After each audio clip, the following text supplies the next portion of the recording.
नमस्कार दोस्तों, आज हम पढ़ेंगे शिव महापुराण का तीसरा अध्याय बिंदुगत ब्राह्मण की कथा। श्री सूत जी बोले, सोनक सुनो, मैं तुम्हारे सामने एक अन्य गोपनीय कथा का वर्णन करूंगा, क्योंकि तुम शिव भक्तों में अग्रगण्य व वेद वेताओं में श्रेष्ठ हो।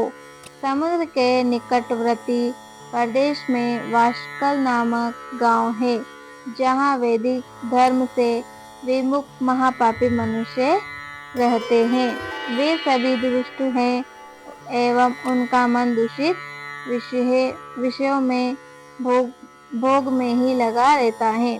वे देवताओं एवं भाग्यों पर विश्वास नहीं करते। वे सभी कुटिल वृत्ति वाले हैं, किसानी करते हैं और विभिन्न प्रकार के अस्त्र शस्त्र रखते हैं। वे व्यभिचारी हैं। वे इस बात से पूर्णतः अनजान हैं कि ज्ञान, वैराग्य तथा सद्धर्म ही मनुष्य के लिए परम पुरुषार्थ है। वे सभी पशुवधी हैं। अन्य समुदाय के लोग सभी उन्हीं की तरह बुरे विचार रखने वाले, धर्म से विमुख है। वे नियत कुकर्म में लगे रहते हैं एवं सदा विषयों में भोगों में डूबे रहते हैं। वहाँ की स्त्रियां भी बुरे स्वभाव की और स्वेच्छाचारिणी, पाप में डूबी और कुटिल सोच वाली और व्यभिचारिणी हैं। वे सभी सदा व्यवहार तथा सदाचार से स्वार्थ शून्य है। वहाँ सिर्फ दुखों का निवास है। वाशकल नामक गांव में बिंदु नाम का एक ब्राह्मण रहता था। वहाँ अधर्मी, दुरात्मा एवं महापापी था।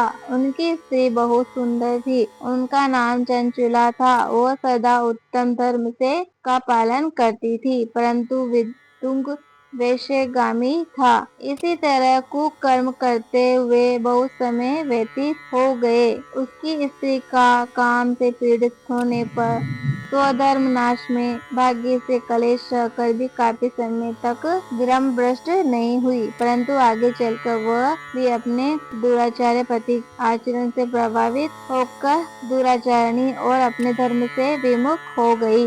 इसी तरह दुराचार्य में डूबे हुए उन पति पत्नी का बहुत सा समय व्यतीत हो गया।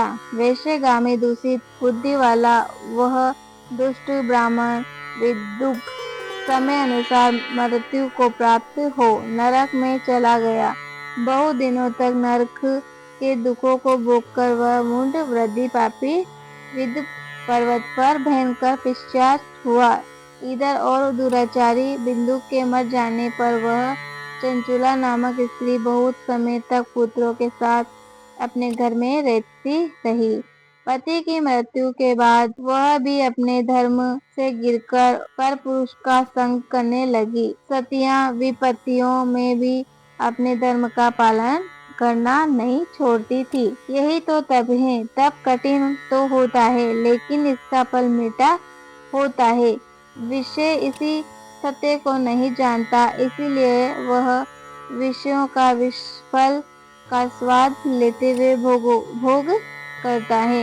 एक दिन देवयोग से किसी पुण्य पर्व के आने पर वह अपने भाई बंधुओं के साथ गोकर्ण क्षेत्र में गई। उसने तीर्थ के जल में स्नान किया और बंधुजनों के साथ यत्र तत्र घूमने लगी।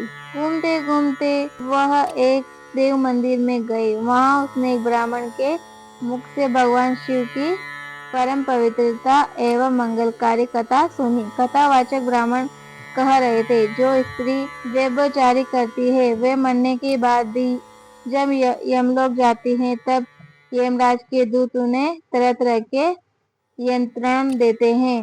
वे उनके काम मांगों से प्राप्त लोहा दंडों से दागते हैं। तब लोहे के पुरुष से उसका संसर्ग करते हैं और सारे दंड इतनी वेदनाओं देने वाले होते हैं कि जीव पुकार पुकार वह कहता है कि अब वह ऐसा नहीं करेगा, लेकिन यमदूत उसे छोड़ते नहीं है। कर्मों का फल तो सभी को भोगना पड़ता है। देव, ऋषि, मनुष्य सभी इसे बंधे हुए हैं। ब्राह्मण के मुख से यह वैराग्य बढ़ाने वाली कथा सुनकर चंचुला भय से व्याकुल हो गई।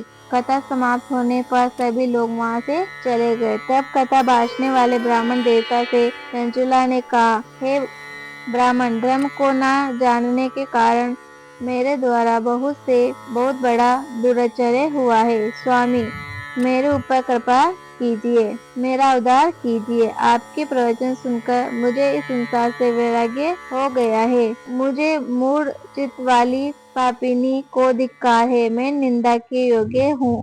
मैं बुरे विषयों में बसकर अपने धर्म से विमुख हो गई थी। कौन मुझे जैसी कुमार्ग में मन लगाने वाली पापिनी का साथ देगा? जब यमदूत मेरे गले में फंदा डालकर मुझे बांध कर ले जाएंगे और नरक में मेरे शरीर के टुकड़े करेंगे, तब मैं कैसे उन महायातनाओं को सहन कर पाऊंगी? मैं सब प्रकार से नष्ट हो गई हूँ, क्योंकि अभी तक मैं हर तरह से पाप में डूबी रही हूँ। ब्राह्मण, आप मेरे गुरु हैं, आप ही मेरे माता पिता हैं। मैं आपकी शरण में आई हूँ। मुझे अबला का आप ही उद्धार कीजिए। सूत जी कहते हैं, सोनक, इस प्रकार विलाप करते हुई चंचुला ब्राह्मण देवता के चरणों में गिर पड़ी। तभी ब्राह्मण ने उसे कृपा पूर्वक उठाया। अगर हमारा वीडियो पसंद आए तो हमारे चैनल को सब्सक्राइब कर लेना।